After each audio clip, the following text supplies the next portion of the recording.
অনেক কষ্ট করে আজকে এই পর্যায়ে আসছি। যথেষ্ট হিমশিম খেয়েছি, যথেষ্ট পেরেশানিতে ছিলাম। কিভাবে আমি ব্যবসাটা চালাবো আমি কোনোটাই পারছিলাম না।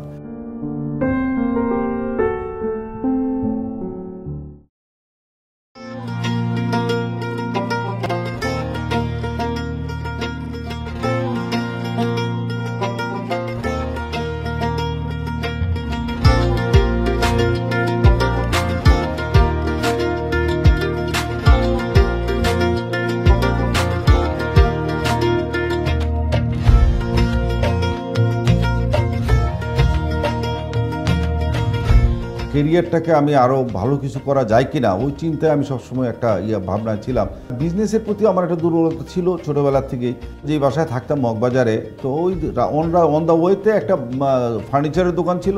তো দেখি যে একটা লুঙ্গি পরা লোক, সে বলতেছে ভাই আমিই মালিক। ওর পিছনে একটা ফ্যাক্টরি ছিল ছোট্ট। দেখি অশিক্ষিত লোকগুলো, মিস্ত্রিগুলো এত সুন্দর সুন্দর ফার্নিচার তৈরি করে। তো এগুলো দেখার জন্য আমার একটা লোভ, মানে একটা অনেকটা হলে আমি গিয়েই ফ্যাক্টরির পিছনে ফ্যাক্টরিতে বসে থাকতাম, যে ওরা কাজ করতে গল্প করতাম। ওই মালিক আমাকে একটা প্রস্তাব দিল যে বস আপনি একটা কাজ করেন, আপনি তো চাকরি করেন, আপনি আমার সাথে একটা বিজনেসে চলে আসেন। আমি সেখানে যখন ইনভলভ হওয়ার পরে আমার এখানে প্রায় 3 লক্ষ টাকার মতো আমি ইনভেস্ট করে ফেলছি। তার সৌদির ভিসা চলে আসছে, না বলে অনেকটা চলে গেছে। তো আমি বেকায়দায় পড়ে গেলাম। আরেকটা মিস্ত্রির সাথে আমার একটা পরিচয় হয়, বয়স্ক মিস্ত্রি। সাহস দেওয়াতে আমি আর পিছ পা না হয়ে আমি ওনাকে আমার ফ্যাক্টরিতে আনলাম। উনি আমার হেড মিস্ত্রি হিসেবে কাজ শুরু করলো। 91-এ আমার বিজনেসটা স্টার্ট করছি। 2001 সালে এসে আমি সিদ্ধান্ত নিলাম যে আমি চাকরিটা আমি আর করব না, একটা ব্র্যান্ড তৈরি করব।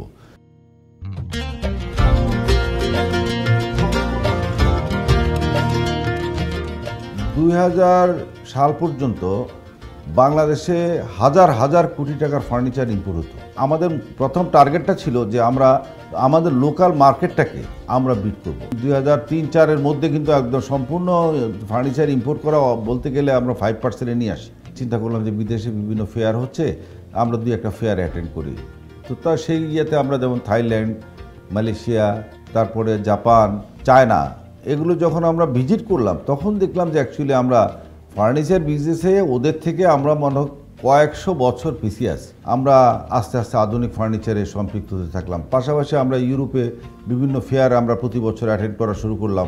আমরা চিন্তা করলাম যে ফার্নিচার এক্সপোর্ট কিভাবে করা যেতে পারে, ওয়ার্ল্ড মার্কেটে আসলে আমাদের চাহিদা কি, আমার ওয়ার্ল্ড মার্কেটে আসলে আমরা যাওয়ার জন্য আমাদের কি কি ওয়ে তৈরি করা দরকার, কী ধরনের ফার্নিচার আরও ডেভেলপমেন্ট করা দরকার, আমরা সেগুলো নিয়ে কাজ শুরু করলাম। সেখানেও গিয়েও আমরা ইনশাল্লাহ সাকসেসফুল, যার বদৌলতে আজকে আমরা কিন্তু ফার্নিচার এক্সপোর্ট করছি।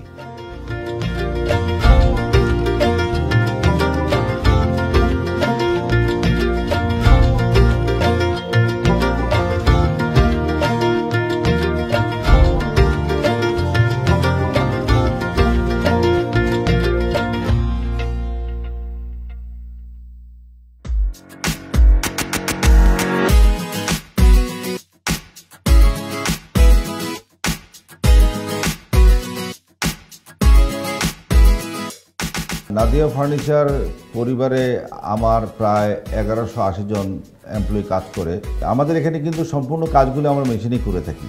তো মেশিনে কাজ করতে গেলে তো স্কিল ওয়ার্কারের প্রয়োজন হয়। সেই ক্ষেত্রে আমাদের যেমন ইন্ডাস্ট্রিতে আগে শিক্ষিত লোকের সংখ্যা খুবই কম ছিল, এখন আর অশিক্ষিত লোক দিয়ে এখন আর এই সেক্টরে কাজ করা সম্ভব না। যেহেতু আমরা একটা ব্র্যান্ড কোম্পানি, আমাদের একটা কমিটমেন্ট আছে, আমাদের ফার্নিচারের একটা ওয়ারেন্টি গ্যারান্টি দিয়ে থাকি। সেই কারণে আমরা কিন্তু যেমন ফোম ইন্ডাস্ট্রিটা এখন আমি নিজে করছি। ম্যাট্রেস বাইরে থেকে নিলে অনেক সময় কোয়ালিটি ঠিক থাকে না, বসে যায়, হয়ে যায়।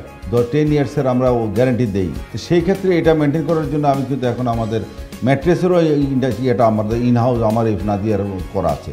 একটা ফার্নিচার করতে গেলে একটা অংশ আমরা উড ইউজ করি, কিছু জায়গায় আমরা বোর্ড ইউজ করি, কোনো জায়গার মধ্যে আমরা উড, বোর্ড এবং গ্লাস ইউজ করি। তো সেই ক্ষেত্রে যেমন আমরা গ্লাসের অনেকগুলি জিনিস আমরা ইনহাউস এখন এখানে যেমন এজিং করা, করা, এই কাজগুলি আমরা ইনহাউস আমাদের করতে হয়, করি আমরা এগুলো।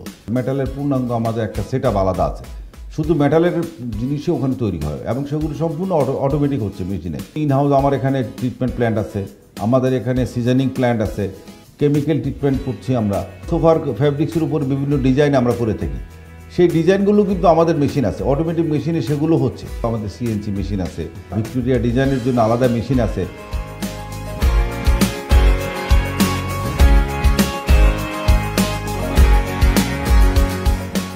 একটা ব্র্যান্ডের আসলে অনেক রেসপন্সিবিলিটি থাকে, সে প্রতিনিয়ত তার ডিজাইন চেঞ্জ করতে হয়, ম্যাটেরিয়াল চেঞ্জ করতে হয়, সেট আপ চেঞ্জ করতে হয়।